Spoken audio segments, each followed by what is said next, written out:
Magna Aldao kada kayo amin, and welcome to the very first episode of the Turo Tour-uan Series Baguio Museum Virtual Tour. Balita ko kasi, marami ng bago sa Baguio Museum. Kaya, samahan niyo naman ako, tignan natin ka ng bago. Tara!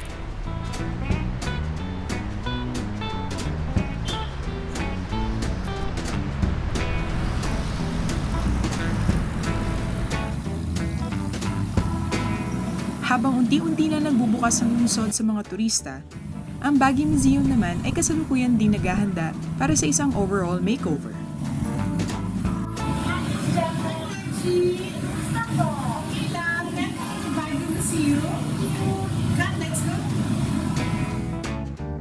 Ang Baguio Museum, tulad ng iba pang mga major establishments, ay mayroon na ring triage. Huwag kalimutan mag-log in ng inyong basic contact health information sa logbook provided or i-QR code ito using your mobile phone. Hi, next naman you came. At least you will see the new face of Baguio Museum. Oo nga po eh. By the way, this is Miss Gemma Estolas. She's the Museum Assistant Curator and she'll be touring us around the museum today. Miss Gemma, can you tell us a little bit about the museum? Okay, Baguio Museum was built in 1975. But we are currently under rehabilitation funded by the U.S. Embassy in Manila through the Ambassador's Fund for Cultural Preservation. It's a 30-month project. We have 4 floors. The first floor is the NCCA Gallery, which features the various works of artists. It's a monthly change of exhibit. And then it is also we held our meetings, seminars, workshops. And then the second floor is where we are now, the Cordillera Gallery, which you will see the different artifacts of the 6 provinces of the Cordillera. And then the third floor is a historical development of Baguio through photos and scale models. The last floor is where we have our library, and then the board plans to make it an online research facility. That's nice. So is there anything in particular you want to feature? Yes, now we will be talking about the Benguet province. This way, please.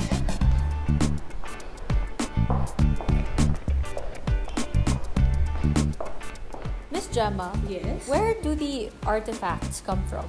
The artifacts of the museum is a collection of years of donation, loans, and purchases. In fact, the oldest artifacts of the museum date back as far as 1947 to 1951. It is collected by the former councilor, acting mayor, vice mayor, Virginia de Gia, collected it from the friends in the Cordilleras.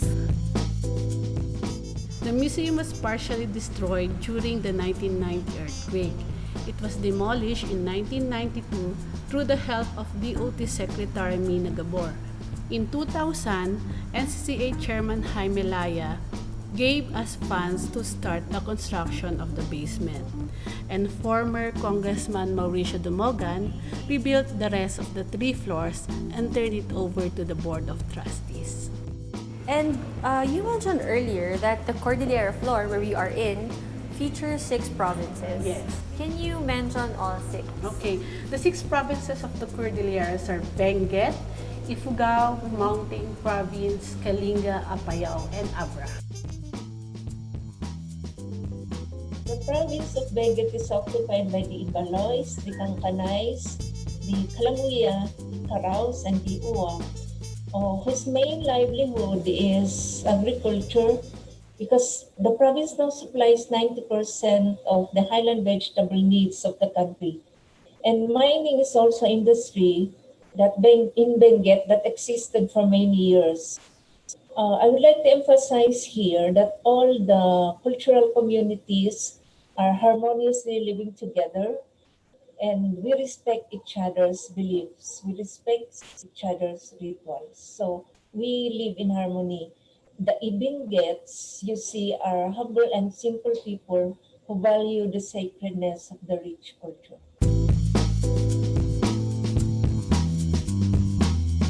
Good morning, Miss Claire. And as I can see, you're wearing some sort of fabric. Is this what you call the padta embroidery or? Yes, it's an example of the patda embroidery of Kapangan. Patda, this is how we call it in the embroidered portions here. is the embroidery of the traditional attire, which was introduced in the municipality sometime in the 1950s but started to wane as the years passed. The women's attire are embroidered with mountains and stars, which symbolizes the town's peaceful character and nature. So it's their environment that is very important that they would like to be reflected in their attire. It is actually a revival of a vanishing practice in the municipality of Kapangan. So today, the patda is not only limited to the woman's attire, as we can see also in the men's vest, chaleco, that are now being worn by our officials and the men in the municipality. So you can see this is a vest where you have the patna designs.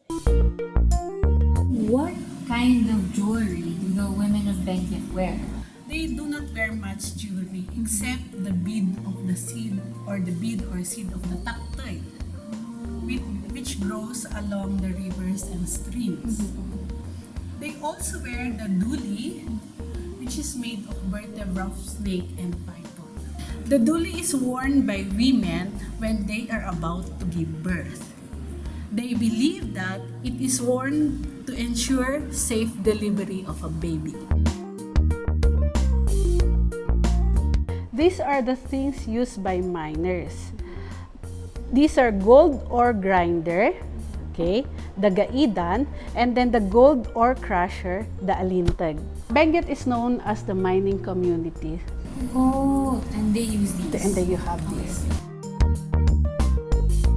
I can see here a very interesting contraption with sort of like a grinding mechanism. What is this? This is a coffee husk remover.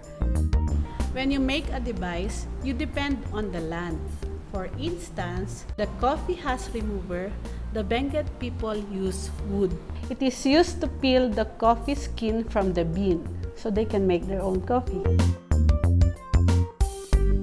Miss Claire, I understand that the kayabang is one of the most useful baskets in the Benguet culture. Can you tell us a bit about it? Actually, I love that question and I love the kayabang. The kayabang is a Benguet icon. It is a symbol of Benguet's rich culture. The kayabang is a carrying basket strapped at the back of a woman's head that was originally used to carry farm products like food crops, palay, fruits, and vegetables, but has now evolved into a multi-purpose household tool. So you can also see the kayabang as decorations during cultural events. It comes now in different sizes. The original strap for the basket is rattan. But now, syempre yung rattan supply is very limited. So sometimes they use cloth. But in areas where they still have the rattan, they use rattan because it's sturdy. Mas matibay talaga pag rattan. By transmitting the skill, we can make the kayabang remain as part of the lives of the people of Benguet. Can you tell us more about this instrument over here? That is a sulibao. It's a drum played during rituals or other cultural activities. The top is wrapped with dried skin of a carabao or a cow, with a hole on the base of the drum to produce a sound. They play it either with the drum lying down or standing or while they are sitting down. I can see here that there's a gangsa. Is this instrument known throughout the entire Cordilleras? Yes, that's a gangsa or gong. It's an instrument used by all tribes in the Cordillera. Previously, the gangsa was made of a mixture of copper and gold. Now, it is usually made of tin, copper, and iron. It produces different sounds when beaten with rubber cloth dipstick, and the bigger the size of the gong, the lower the pitch.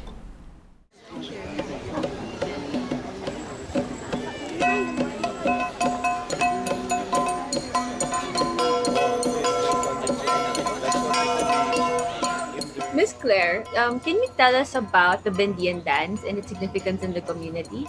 The Bendian dance is Thanksgiving community dance in the municipality of Kabayan. where you dance till you get tired.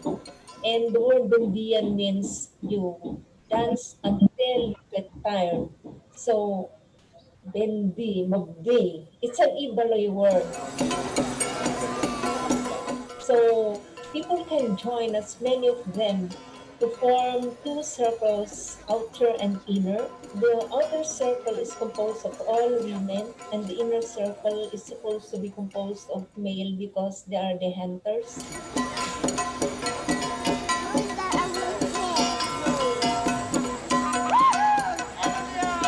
It goes counterclockwise. Very beautiful. Kasi if they go into one direction, it's not as amazing as it is.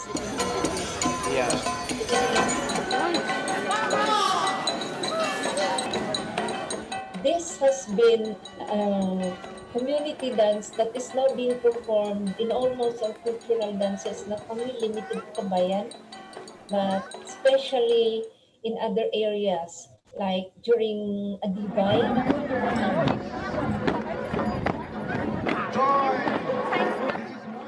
I would advise you to go to dwell into the history of this dance.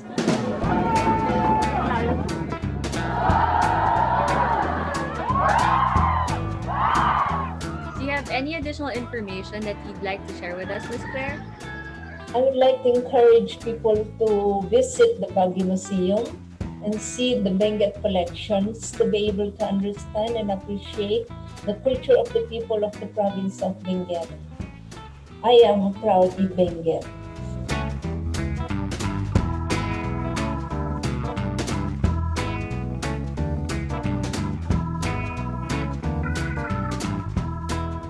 Alam nyo, may tatlong bagay akong natutunan sa episode natin ngayon.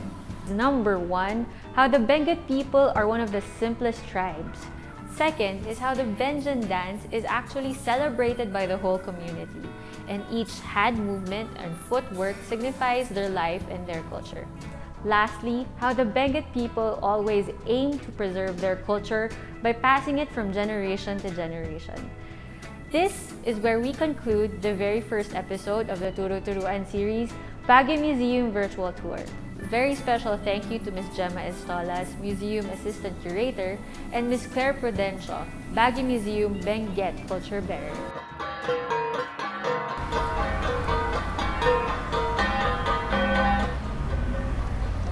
Make sure you like and follow our Facebook page, Baguio Museum Incorporated, because that is where we will be posting all of our information, updates, and episodes on the Turo Tour-an Series, Baguio Museum Virtual Tour. Tandaan, that's a Turo Tour-an Series, Baguio Museum Virtual Tour. This has been Reggie. Have a great day.